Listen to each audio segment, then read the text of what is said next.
Warning: some contents may be disturbing. Viewer discretion is advised.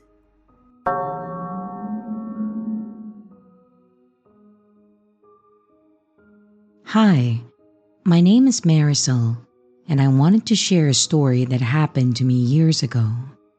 I kind of got reminded about this experience because it's nearing Halloween, and this happened on that exact day. Every year, my mom let me take my little brother out to trick or treat while she stayed at home to hand out candy.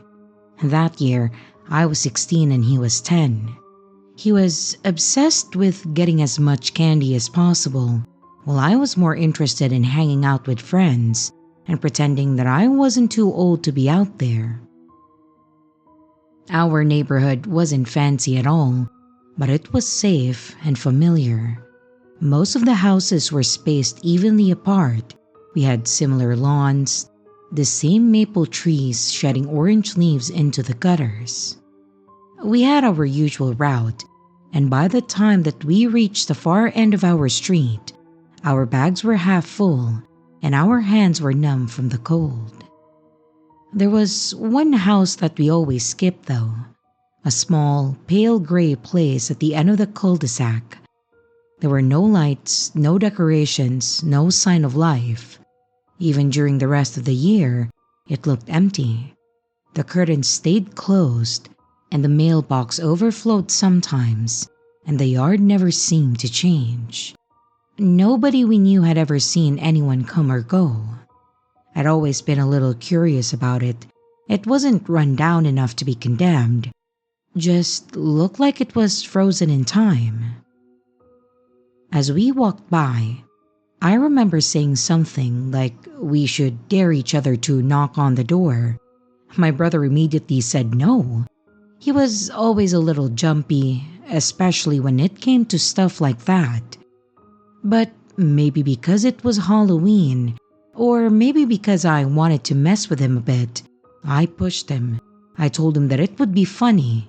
I also added that I would give him a couple of my candy if he did it. He rolled his eyes and then went up the walkway while I stayed by the sidewalk. There weren't any lights on, but he still knocked. The sound echoed a bit, hollow, like the house was empty inside. That was what I was expecting. Of course, I knew it was empty, and ghosts aren't real. I just thought that it would be fun though. He turned back to me and then shrugged.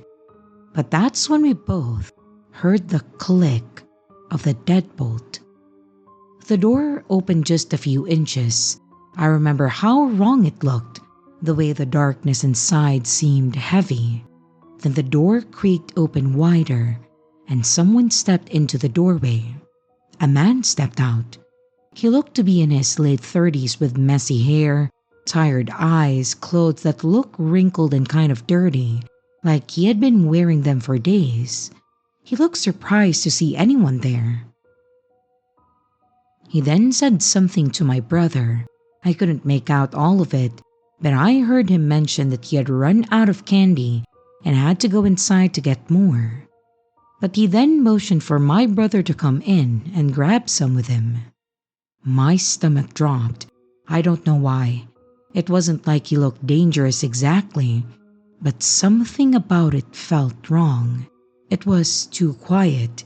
The house behind him looked completely dark, and I couldn't see anything past the doorway.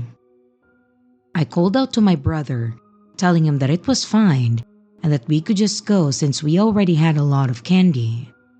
When the man heard me, he looked up sharply, like he hadn't realized anyone else was there.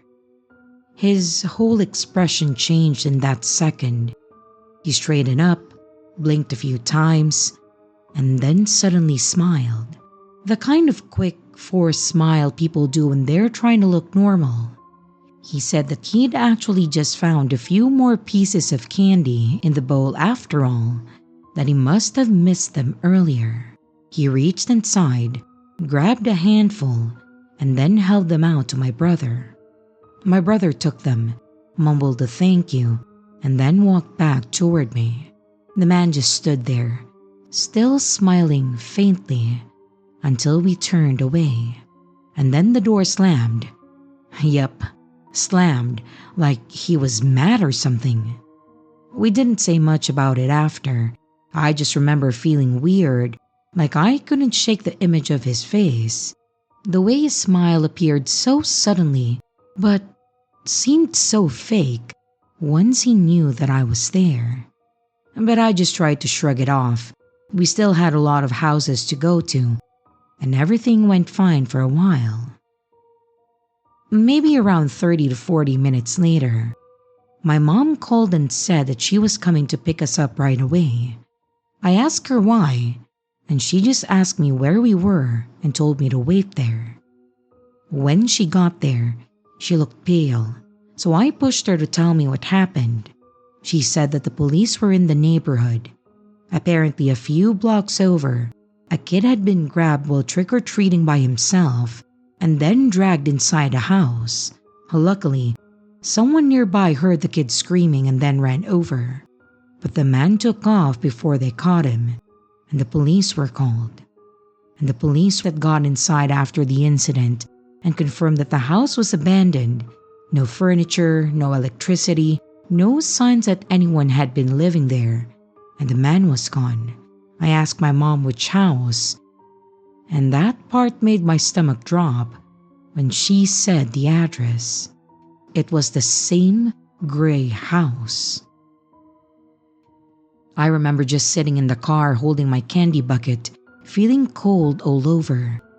I kept thinking about how calm he seemed when he asked my brother to come inside, and the way his face changed when he realized that my brother wasn't alone. I told my mom about what happened to us, and she asked if we remembered how the man looked. I said yes, and then she asked if we felt comfortable talking to the police about it. My brother nodded yes, so I just said yes too. Long story short, we were able to give our statements to the police. They noted it down, and then we went home after. It had been years since then, and the house is still there. The windows are boarded up now and no one's touched it. I don't really know if the guy was caught or not, but I genuinely hope that he has never succeeded in getting what he wanted. And parents, please, make sure your kids are not trick-or-treating alone. Stay safe out there.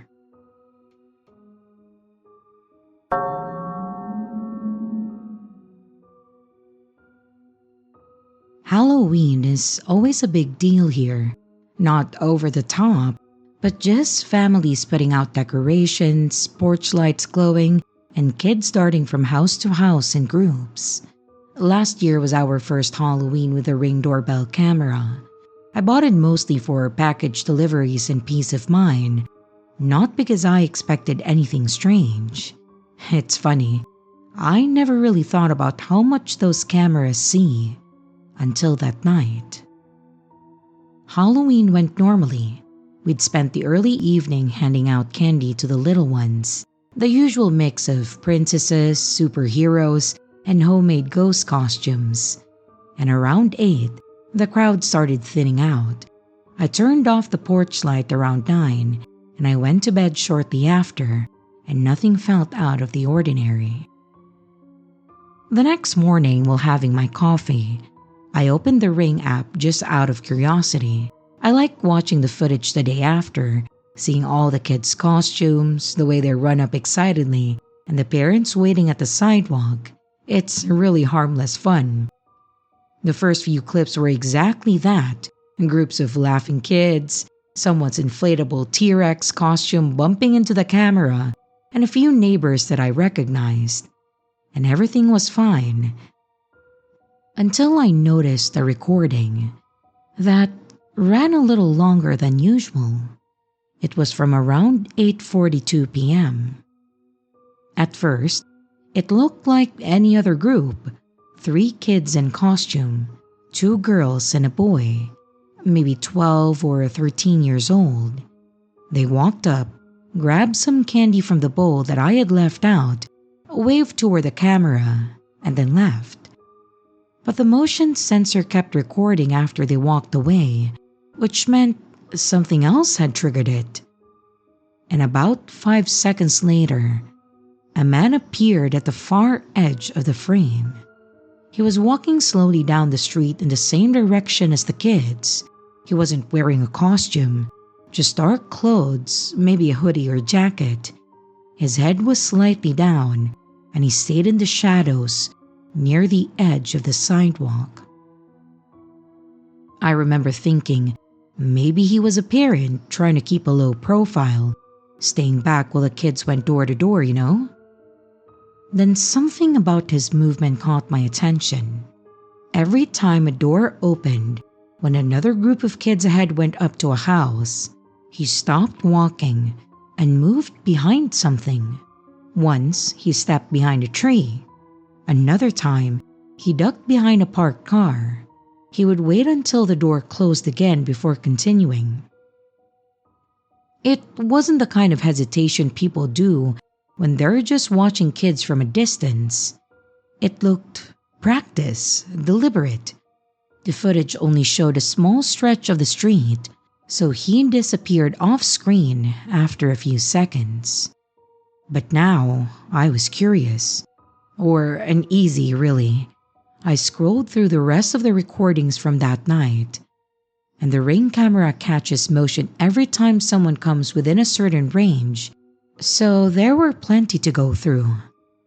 Then, on the last clip that caught them, the kids reached the end of the street and they ran off toward the next block, laughing and one of them waving toward someone. The man paused at the corner for a long time, just standing there, and then he turned and walked back the way he came. That was the last time he appeared on camera. I sat there for a while, just staring at the screen, trying to make sense of it. Maybe he really was someone's parent, but then why would he hide? Why follow so far behind? Why move like that? I didn't know who the kids were, not personally, but I recognized one of their costumes. A girl in a purple witch outfit.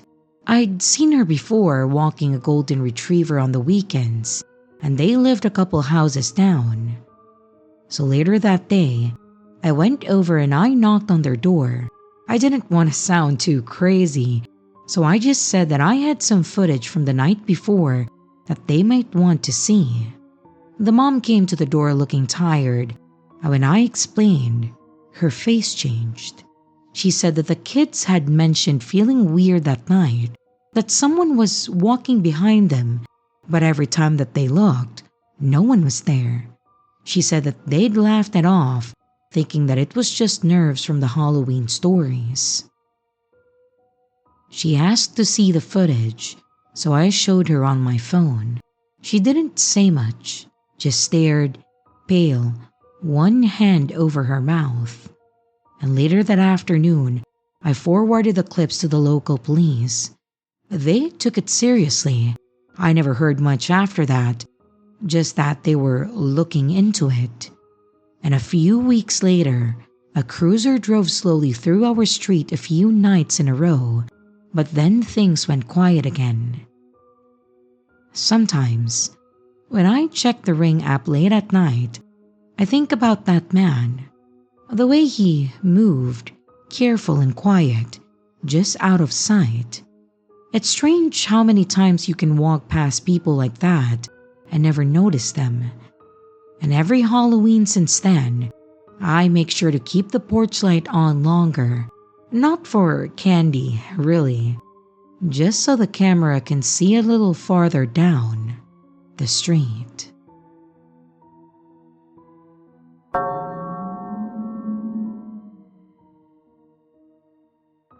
This happened a few years ago when I was around 14.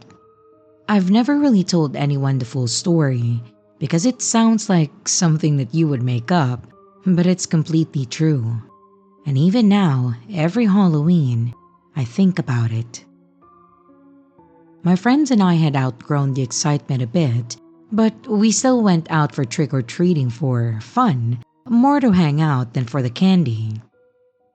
That night, it was me, my younger cousin, and two of my neighbors. We started around 7, walking the same familiar route as always. The air was cold and smelled like damp leaves, and every so often, you would hear laughter or see flashes of flashlight beams from other groups a few blocks over. It was one of those normal Halloween nights that feel both lively and quiet at the same time. We had been walking for maybe an hour when I noticed a man under a streetlight behind us. At first, I didn't think anything of it. There were plenty of parents out that night, hanging back while their kids ran ahead. But what made me notice him was that he wasn't moving. He just stood there, watching the street. We turned the corner, and for a while I forgot about it. We were busy comparing candy and running up to porches with fake skeletons and glowing pumpkins. But when I looked back again, the man was there. This time, on the opposite side of the street, walking slowly, staying a good distance behind us. He wasn't close enough to be threatening, but it felt wrong. Every time we stopped at a house, he would slow down or stop completely. When we started walking again, he would start too. It went on like that for several blocks. I kept glancing back, pretending to adjust my bag, and every single time, he was there. Always in the background, never close enough to see clearly. Just a dark figure, hands in his pockets, keeping pace. We turned onto a quieter street with fewer lights. Most of the houses there were dark. No decorations, no porch lights.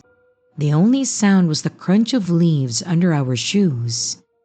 I could feel my heartbeat in my throat, though I didn't want to admit how nervous I was.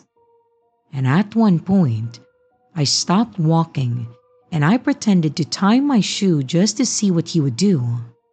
And when I looked up, he had stopped too. He was standing by a tree, barely visible in the shadow. It was the way he stood, perfectly still, head slightly tilted, that made every instinct in me go cold. And that's when I knew for sure that he wasn't just another parent or neighbor. He was following us. We didn't talk about it though, but the mood changed immediately. We all seemed to pick up the pace without saying a word, and the laughter from earlier was gone. I also remember how quiet it was. No wind, no other kids nearby, just our footsteps speeding up. We then took a shortcut through a side street that looped back toward my house. There were more people around once we reached the main road again. Other trick-or-treaters, a few cars, and the normal noise was back. And when I looked back one last time, he wasn't there anymore. We went home after that, dumped our candy out on the floor, sorted through it, tried to act like nothing had happened. But then my cousin asked if I thought that he had been some random guy walking, and I said maybe. But the truth was, I couldn't shake how deliberate his movements had been. The next morning, I walked down one of the streets that we had been on, in daylight of course, and it looked harmless.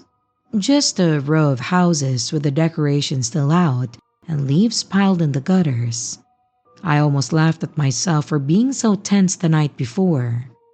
Then, I noticed a single black glove lying on the sidewalk near where I'd last seen him standing. It was turned palm up, damp from the morning dew, and I stared at it for a while before walking away. I don't know if that glove was his, but for some reason, it reminded me of him. I don't know who that man was or what he wanted. Maybe it really was nothing. But the way he stopped every time that we stopped, how he always stayed just at the edge of the light, still makes me feel sick when I think about it.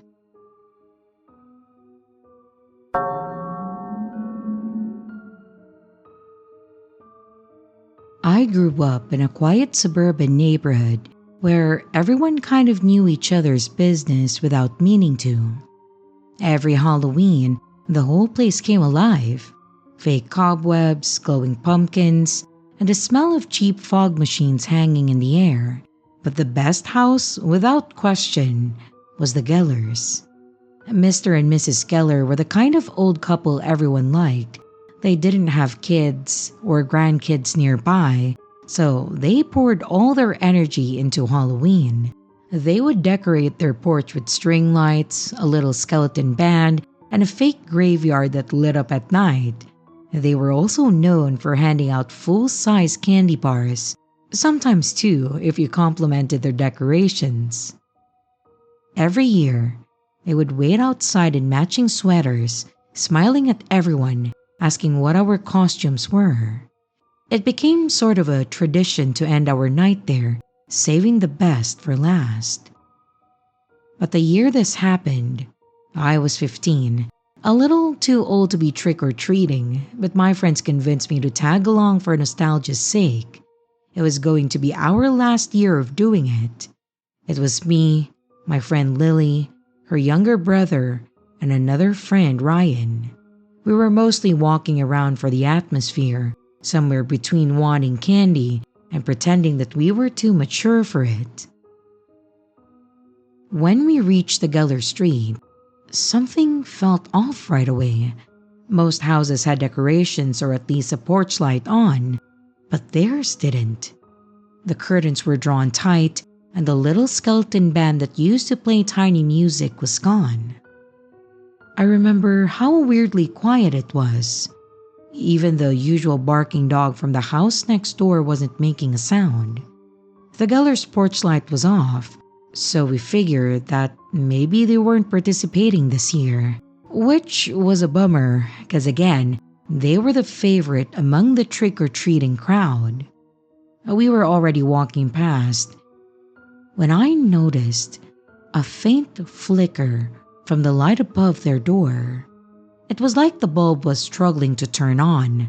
Flicker, pause, flicker again, until finally it stayed dimly lit. We stopped.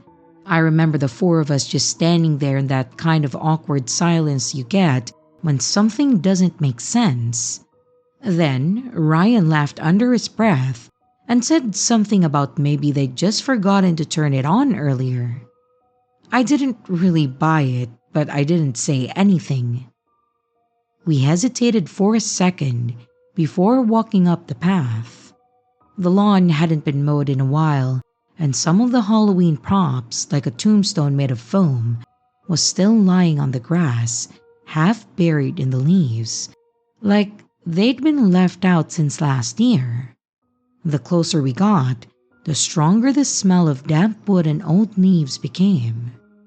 When we reached the porch, I noticed the front door was slightly open, not wide, just a few inches, enough to see the faint glow of a lamp inside. I thought maybe they'd forgotten to close it, but it didn't feel like something that the Gellers would do. Yes, they were older now, but they were meticulous people. Before any of us could knock, the door creaked open a little more, and it was one of those moments where your brain can't quite decide if you're curious or scared. A man then stepped out. He was middle-aged, maybe in his 40s. He was wearing a dark sweater and jeans. He looked normal, I guess, but there was something strange about how he smiled, how it didn't reach his eyes. He said hello in this quiet, tired way, and for a second, I thought maybe he was a relative or something. He told us that the Gellers had moved away a few months ago. He said that they had gone to live with their daughter out of state. He even added a small laugh, like he knew how everyone missed them. I nodded, and then we said something polite and then started to leave. That's when Lily tugged my sleeve and whispered that she had seen something. She didn't say what at first. She just looked unsettled in this quiet way that I hadn't seen before. We started walking down the path again, But I turned back for one last look, and the man was still standing in the doorway watching us, not waving, not moving, just watching. And that's when I saw it. Pinned to what he was wearing near his collar was a small silver brooch shaped like a sunflower. I had seen it a lot of times before. Mrs. Keller wore it every Halloween. It caught the porch light when she leaned forward to drop candy into your bag. She'd once told me her husband gave it to her on their 40th anniversary. I froze. I didn't say anything. I didn't want to make a scene, and honestly, part of me doubted myself. It could have been a coincidence, right? Maybe it wasn't the same one. Or maybe they gave that brooch to him before leaving. Maybe she forgot it in the house. He found it and then decided to use it. All are possibilities. But it's just that Mrs. Keller seemed to have really loved that brooch, so I doubt that she would give it away or leave it. We just walked home in silence, but I couldn't shake the image of that brooch. We didn't talk much after that. We finished our route and then went home. A few weeks later, my mom mentioned something while talking to a neighbor. She said that it was strange. The Geller's daughter had come by looking for them. Apparently, the couple hadn't answered any calls for months. Their house had been sold without warning, and no one had seen them leave. When the police checked, the sale paperwork turned out to be fake. The daughter filed a missing persons report. For a while, our neighborhood buzzed with rumors. Some people said that they must have gone traveling. Others said that they might have been scammed out of their house. But I couldn't stop thinking about that man and the brooch. One night, out of curiosity or maybe something darker, I walked past their house again. It was completely dark now. No curtains, no porch light, just empty windows staring out the street. As I passed, I noticed something near the front steps. A small, rusted metal sunflower, half buried in the dirt. I didn't touch it, and I haven't seen it again. I never saw that man again either. Sometimes on Halloween, when the streets are quiet and the air feels heavy, I still walk that way out of habit. Every so often, the porch light flickers on for a few seconds, then goes dark again. And every time it happens, I can't help but wonder if the Gellers ever really left, or if someone just didn't want anyone asking what happened to them.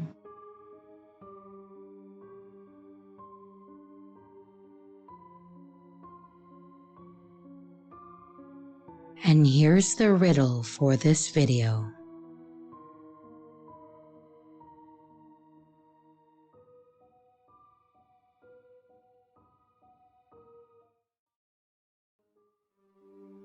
Hey everyone, this is your creepy sister.